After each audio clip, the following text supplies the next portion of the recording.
everyone. So today I am going to discuss about the Newton's law of motion.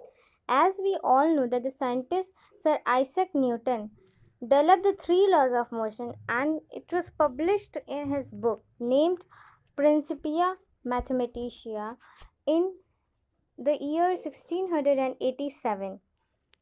So let's begin and proceed to the laws of motion. So before proceeding to the laws of motion, just discuss the law of inertia. Suppose there is a large sofa. So what is special about it? It is stable and it cannot move unless someone pushes it.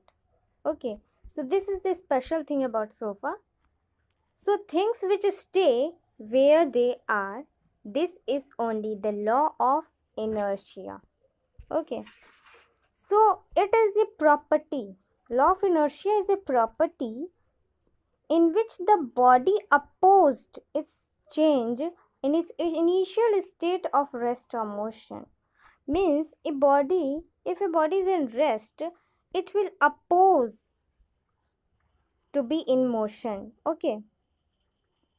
Example is when a car suddenly starts, the passengers bend backwards. If car suddenly means the passenger are in the inertia of rest. So if the car starts suddenly, the passenger will bend back in the backward direction. Okay. So moving towards the first law of motion. Suppose if a man is running and somebody asked him to stop immediately, what do you think? Is it possible for him to stop at once? The answer will be no. He will stop, but gradually. Okay, let's take some another example. If you are sitting on a couch and watching your favorite TV show, suddenly your mother asks you to go to the market and buy some vegetables.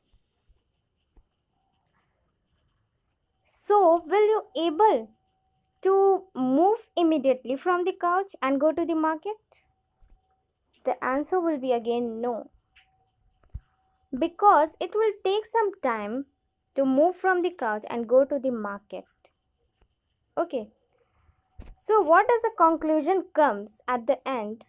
That if an object is in rest, it will remain at rest. And if it is in motion, it will remain in motion. So the question arises, what can change it? So some force, external force can change the object which is in rest and motion. If the ball is in rest and someone gives an external force to it, it will start moving. And if the ball is in motion, if someone gives an external force, it will stop gradually. So this is only the Newton's law of motion, which states that every body maintains its initial state of rest or motion with uniform speed until an external force acts on it. As I have said previously also that this law is also called the law of inertia. Okay. So in this particular video, I had discussed the first law of motion and the law of inertia. And in the next session, I will discuss about the second law of motion and the third law.